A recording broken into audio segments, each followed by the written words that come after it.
नवरात्रि।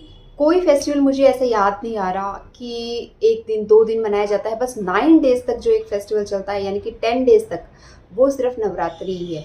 तो क्या ख़ास बात है नवरात्रि की, वो हम जानेंगे। इसके साथ-साथ हम 9 डेज़ तक 9 देवियों का अलग-अलग 9 डेज़ जब आते हैं ना, तो हर दिन एक देवी को समर्पित है और उसी देवी की हम पूजा करते हैं, उसे याद करते हैं, उसकी कथा सुनते हैं। तो क्या है ऐसा? क्यों इस तरह से किया गया है? देखिए, ये जो 9 डेज़ हैं बहुत पावरफुल क्यों बोला गया है? क्योंकि हर एक देव के लिए जैसे एक दिन बोला जाता है ना, इसी तरह से ये 9 डेज़ देवी को समर्पित किए गए हैं और इन 9 डेज़ को इसीलिए शक्तिशाली बोला गया है क्योंकि देवी बहुत पावरफुल होती है, वैसे भी वुमन को बहुत पावरफुल माना गया है। इन्हीं 9 डेज़ की शक्तियों को हम जानेंगे, क्यों ऐसा होता है कि इन 9 डेज़ में क्या ऐसा खास होता है? 9 डेज़ नहीं बोला जाता, 9 नात रात्रि बोला जाता है। नवरात्रि यानी कि 9 रात्रि। रात के दिन में ही क्यों इनकी पूजा वगैरह बहुत की जाती है, कीर्तन वगैरह बहुत ज़्यादा किया जाता है? क्या है ऐसी खास बात, क्यों किया जाता है? तो आज हम इसको समझेंगे, जानेंगे। जैसे कि सबसे पहले अगर मैं बात करूँ, दुर्गा, पार्वती, सरस्वती माँ, लक्ष्मी माँ, काली माँ, है ना? इन सब का आह्वान हम एक-एक दिन करते हैं, इनकी पूजा करते हैं, आरती करते हैं। तो ये सब एक-एक चीज़ हमें सिखाती हैं। तो वो क्या चीज़ सिखाती हैं? सिर्फ़ एक दिया जला देना, सिर्फ़ खाना ना खाना यानी कि उपवास कर लेना और सिर्फ़ जो है ना अच्छे-अच्छे कपड़े पहनना, ये सिर्फ़ अच्छी डेकोरेशन कर देना, सिर्फ़ ये ही नवरात्रि नहीं होती। हर एक फेस्टिवल हमें कुछ सिखा के जाता है। जैसे दशहरा सिखाता है कि बुराई पे अच्छाई की जीत, है ना? भले ही हम हर दशहरा पे ये चीज़ करते हैं, रावण का पुतला जलाते हैं, बट उसका मीनिंग ये नहीं होता। उसके बारे में हम बाद में बात करेंगे। अभी हम 9 डेज़ की बात करते हैं। दुर्गा माँ, लक्ष्मी माँ, सरस्वती माँ, पार्वती माँ और इसके साथ-साथ हम जितनी भी देवियाँ हैं, काली, सरस्वती, संतोषी माँ, इन सबको याद करते हैं।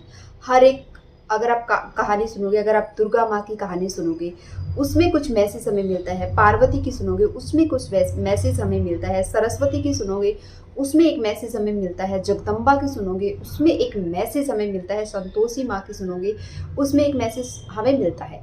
हर किसी ने ये कहानियाँ सुनी हैं, बट हर किसी के समझने का तरीका अलग होता है। ये हमें क्या सिखाती है? ये हमें ये नहीं सिखाती कि आपको उपवास करना चाहिए। ये सिखाती हैं, उपवास का मीनिंग होता है कि इस टाइम पे मौसम चेंज हो रहा होता है और हमारा जो डाइजेस्टिंग सिस्टम है ना, उसको थोड़ा-सा मजबूत करने के लिए और गट को क्लीन करने के लिए और इसके साथ-साथ हमारी हेल्थ अच्छी रहे, उसके लिए हम उपवास करते हैं। लेकिन और जब हम खाली पेट होते हैं तो भक्ति बहुत अच्छे से होती है। भक्ति का मतलब है जब भी हम ध्यान में बैठते हैं तो चीज़ें बहुत अच्छी होती हैं, ठीक है? लेकिन ये हमें सिखाती हैं दुर्गा माँ, पार्वती माँ, सरस्वती माँ सहन करने की शक्ति, समझने की शक्ति, है ना? आजकल हम किसी को सहन नहीं कर पाते हैं।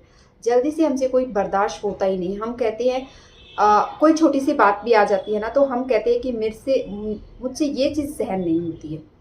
इसके साथ-साथ परखने की शक्ति, ये माँ हमें सिखाती है कि परखने की शक्ति क्या है। इसलिए मैं हमेशा बोलती हूँ, जब भी आप कथा सुनते हो, जो भी आप ऑनलाइन सुनते हो, किसी बुक को पढ़ते हो, तो उसको बहुत अच्छे से पढ़ा करो। काली माँ है जो हमें सिखाती है कि सामना करने की जो शक्ति है। लाइफ में बहुत सारी प्रॉब्लम्स आती हैं। अक्सर लोग लाइफ को ही वो कर देते हैं, हार जाते हैं कि इतनी प्रॉब्लम आ गई, इनसे हम सामना नहीं कर सकते। इस चीज़ को तो मैं देख सकती हूँ, बट इस चीज़ को नहीं देख सकते। तो काली माँ हमें सिखाती है कि आप किस तरह से चीज़ों का सामना कर सकते हैं। हमें ये देवी सिखाती है निर्णय लेने की शक्ति। कई बार होता है ना कि हम डिसीजन सही नहीं ले पाते हैं। हम सोचते हैं कि जो जिस टाइम के अकॉर्डिंग सही था वो चीज़ हो गई है, लेकिन नहीं। कहाँ क्या निर्णय लेना चाहिए और किस तरह का निर्णय लेना चाहिए, वो हमें ये देवी माँ सिखाती है, देवियाँ सिखाती हैं। बहुत बार देखा होगा आपने कि कोई हस्बैंड है, कोई वाइफ है, उन दोनों की बनती नहीं है, फैमिली के साथ नहीं बनती है, तो वो अपने नसीब को कोसते रहते हैं कि मेरे नसीब में ही ऐसा था, ये चीज़ तो होनी ही ऐसी थी, मैं क्या कर सकती हूँ। यहाँ पे गलती होती है उनके निर्णय लेने की शक्ति में, क्योंकि जहाँ पे सही डिसीजन लेने की ज़रूरत है ना, वहाँ पे डिसीजन लेना होता है। कहाँ पे हमें सहयोग करना है, एक ये सहयोग करने की शक्ति भी हमें सिखाती है। कई बार होता है ना कि सामने वाला कुछ बोल रहा होता है, हम चुप रहते हैं कि हाँ ठीक है इतना तो चलता है, हाँ ठीक है इतना तो चलता है। तो वो सिखाती है हमें सहयोग करें दूसरों को। तो कितना कितना सहयोग करना है, कहाँ डिसीज़न लेना है, कहाँ ऐसा है कि बस अब इससे ज़्यादा नहीं हो सकता। तो ये सारी चीज़ें हमें देवी सिखाती है। वही दुर्गा है, वही लक्ष्मी है जो यहाँ पे काली का रूप धारण करके हमें ये मैसेज देने आती है कि जब ज़रूरत पड़े तो हमें काली का रूप भी धारण करना पड़ता है। जब हमें ज़रूरत पड़े तो सरस्वती भी बनना पड़ता है। ज़रूरत पड़ने पर हमें लक्ष्मी, पार्वती, सरस्वती सब बनना पड़ता है। इसका मतलब ये नहीं है कि सिर्फ हाथ पे हाथ रख के बैठ जाओ कि मैं कुछ नहीं कर सकती या मैं कुछ नहीं कर सकता। जो हो रहा है, जैसे हो रहा है उसको होने दो। एक होता है कि समेटने की शक्ति। बहुत सारी जो फैमिली होती है, आपने देखा होगा आजकल छोटी छोटी चीज़ों पे परिवार जो है ना बिछड़ जाते हैं, फैल जाते हैं। कुछ लोग फैमिली में ऐसे होते हैं कि जो चीज़ों को समेट के रखते हैं। तो वो हमें सिखाती है कि कहाँ, कितना और कब समेटना है। ठीक है, ये नहीं है इसका मतलब कि कोई कुछ भी करता रहे और हम उसको बांध के रखने की कोशिश करें, नहीं। इसका मतलब ये है कि कहाँ समेटना है, कितना समेटना है, किस तरह से चीज़ों को करना है, ये चीज़ें हमें देवी सिखाती है। इसके साथ साथ अगर मैं बात करूँ कि उसकी जो माता है उसकी अष्टभुजाधारी, हम जब आरती करते हैं उसमें भी आता है कि अष्टभुजाधारी। क्या सच में 8 भुजाएं किसी इंसान की हो सकती हैं? आजकल अगर एक अंगूठा भी एक्स्ट्रा निकल आता है तो जैसे ही बच्चा पैदा होता है ना तो ऑपरेशन हम करवा देते हैं। लेकिन यहाँ पे अष्टभुजाधारी कैसे? यहाँ पे हमारी 8 शक्तियाँ, जो हम आत्मा है उसकी 8 शक्तियों की बात करेंगे और वो 8 शक्तियाँ यही हैं: प्यार, सहन शक्ति, सहयोग शक्ति, निर्णय लेने की शक्ति और दूसरों से सामना करने की शक्ति।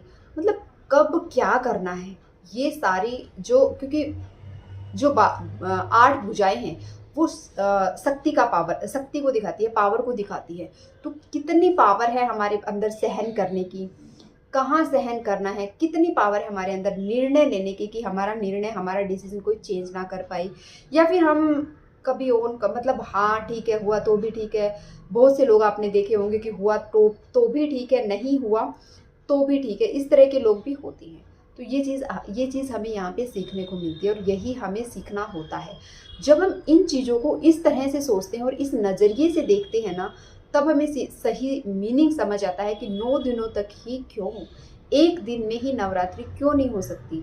इसीलिए नहीं हो सकती क्योंकि 9 देवियाँ जो हैं वो अलग अलग एक एक चीज़ हमें सिखाती है और हमें टाइम देती है कि आज आपको ये सीखना है और पूरे दिन भर जो आपका है ना उसमें आपको इसे लागू करना है। कि मैं कम बोलूँगी, जहाँ ज़रूरत होगी वहाँ हम बोलेंगे, गाली गलौज, गलत बोलना, इन सब चीज़ों से हम बचेंगे। ये होते हैं एक्चुअल में हमारे उपवास। सिर्फ खाना न खाना उपवास नहीं होता। और मैं सच बता रही हूँ, अगर इस तरीके से जब हम फास्टिंग करते हैं, भूख का, मैं कहती हूँ जो पेट की भूख है उसका सवाल ही पैदा नहीं होता। एक जूस पी लिया, कुछ भी खा लिया तो कभी फील नहीं होता कि अब कुछ खाना है, कुछ खाना है, अब क्या खाऊं, अब क्या खाऊं, ऐसा बिल्कुल फील नहीं होता।